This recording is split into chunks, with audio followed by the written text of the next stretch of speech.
এত সমর্থন আর ভালোবাসার জন্য সবাইকে ধন্যবাদ। মহান আল্লাহ তাআলা চাইলে আমি আরও আসব বাংলাদেশের জার্সিতে খেলতে। এমনটাই জানিয়েছেন বর্তমান দেশের ফুটবলের আলোচিত নাম ফাহমিদুল ইসলাম।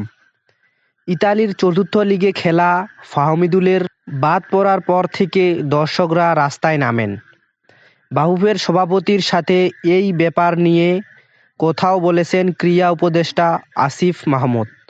ফাহমিদুলের বাদ পড়া নিয়ে আসিফ মাহমুদ জানান, দেশের স্বার্থে যোগ্য খেলোয়াড় বঞ্চিত করার কোনো অধিকার নেই। অন্যদিকে সমর্থকদের পক্ষ থেকে আসা অভিযোগসমূহ বিস্তারিত উল্লেখ করে সে সম্পর্কে বাফুফের সভাপতি বলেন, ফুটবল ফেডারেশনে সিন্ডিকেট করার কোনো সুযোগ নেই। যোগ্যতা অনুযায়ী যার যার জায়গা করে নেবে। ফাহমিদুলের বিষয়টি উল্লেখ করে তিনি বলেন, এটি কোনো সংকট নয়। ফাহমিদুলকে আমরা বাদ দিয়ে দেইনি, ওকে আমরা আরও সময় দিয়েছি।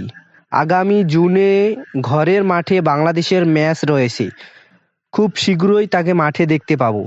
তাই সমর্থকদের হতাশ হওয়ার কিছুই নেই।